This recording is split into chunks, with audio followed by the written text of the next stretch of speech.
नमस्कार दोस्तों, अगर आप भी रेल यात्रा करने जा रहे हो, प्लान बना रहे हो, सोच रहे हो तो रेल यात्रा में बहुत बड़े नियमों का बदलाव हुआ है, तो आपको ये नियम पता होना बेहद जरूरी है।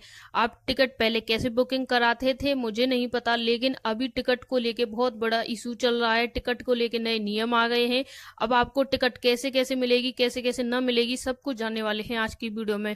आप सभी को पता था कि पहले वेटिंग टिकट होती थी, एक एक दो दो महीने की होती थी, और किसी और स्लीपर में लोग जाते बैठ जाते, कोई दिक्कत नहीं थी। जैसे वेटिंग वाले एसी में पहले ट्रेवल कर लेते थे, स्लीपर में कर लेते थे, लेकिन अब नहीं कर पाएंगे, ना स्लीपर में ना एसी में। वेटिंग टिकट वालों के लिए उनको बैठने के लिए जगह नहीं दी जाएगी दोस्तों। और कुछ नए बदलाव किए गए हैं, जैसे कि पहले बहुत सारे एजेंट होते थे कि आपकी टिकट की बुकिंग कराते थे। करोड़ों लोग ट्रेवल करते हैं ट्रेन से, उसी के लिए बहुत दलाल होते हैं, एजेंट होते हैं, जो 1 महीने 2 महीने आपकी ट्रेन बुकिंग कराते हैं। वो कमीशन लेते हैं बीच में, वो सारी कमीशन, वो सारे घपले बंद कर दिए हैं सरकार ने। नए नियम लागू किए हैं। अब जानने वाले हैं क्या क्या नए नियम हैं और इनका असर आपकी सीधी जेब पे पड़ने वाला है। सबसे पहले बात करेंगे हम इसके फायदे और नुकसान की। तो सबसे पहले आपको फायदा कुछ होगा और कुछ ही नुकसान होगा। सबसे पहला आपको फायदा ये होगा कि आपको ज्यादा टिकट मिलने की संभावना है। जिन लोगों को एकदम रियल में टिकट मिलनी चाहिए, उन्हें ज्यादा मिलने की संभावना है। दलालों की बुकिंग पर रोक लगेगी, जिससे आप 20 रुपए की टिकट को 18 रुपए में खरीद सकते हो, क्योंकि जो दलाल होते हैं वो अपना दलाल चार्ज लेते थे। इसके साथ बुकिंग सिस्टम ज्यादा पारदर्शी और सुरक्षित होगा। फर्जी टिकट और वेटिंग लिस्ट की समस्या भी खत्म होगी। पहले लोग 10-10 20-20 वेटिंग टिकट लगाते थे, इसी वजह से हर किसी की टिकट वेटिंग में चलती थी, वो भी प्रॉब्लम दूर होगी। अब इसके नुकसान की बात करते हैं तो ये है, एडवांस प्लानिंग करने वालों के लिए मुश्किल होगी। जैसे कोई 1 महीने पहले टिकट बुकिंग कराता है, 2 महीने कहीं जाना है, तो उनके लिए ये टिकट बुकिंग बंद हो गई है।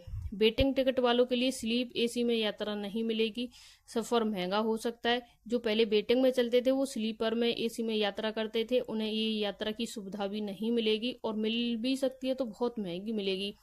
टिकट पर रिफंड भी नहीं मिलेगा। जैसे आप टिकट लेते हो, आपको कैंसिल करानी है और उस पे आपको रिफंड भी नहीं मिलेगा, एक भी पैसे का रिफंड नहीं मिलेगा, चाहे पहले बुकिंग कराई हो या अभी कराई हो। इसी के साथ वेटिंग टिकट नियम में बदलाव है। अब वेटिंग टिकट केवल जनरल कोच में ही मान्य होंगे। अगर किसी यात्री के पास स्लीपर या एसी कोच की वेटिंग टिकट है तो उसे कोचों में यात्रा की अनुमति नहीं मिलेगी। इसमें पहले बार कई बार ऐसा हो सकता था कि वेटिंग टिकट वाले स्लीपर एसी में यात्रा कर लेते थे, जिससे रिजर्वेशन वालों को वापसी में बहुत परेशानी होती थी। चाहे आपके पास एसी क्लास की टिकट है मगर वो वेटिंग में चल रही है, तो आपको जनरल में ही यात्रा करनी पड़ेगी। एक चीज आप याद रखें, आपको कोई भी टिकट हो कंफर्म हो जाए उसके बाद ही ट्रेवल करें, अन्यथा आपको जनरल डिब्बे में ही जाना पड़ेगा। पैसा आपका एसी का ही कटेगा, स्लीपर का ही कटेगा। अब पहचान पत्र नियम, एजेंट की भी बुकिंग में बहुत बड़ा बदलाव है।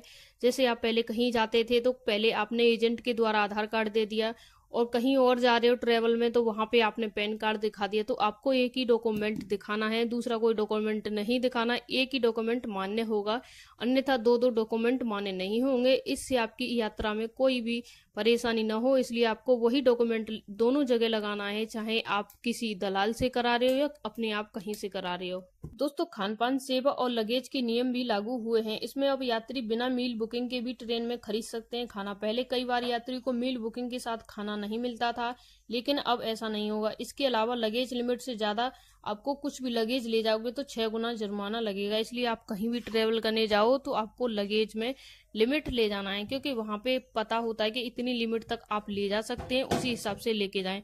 अन्यथा अगर आप ज्यादा ले जाएंगे तो 6 गुना, 1 2 3 4 गुना नहीं बल्कि 6 गुना जुर्माना लगेगा। जुर्माने से बचने के लिए लगेज को कम ही ले जाएं।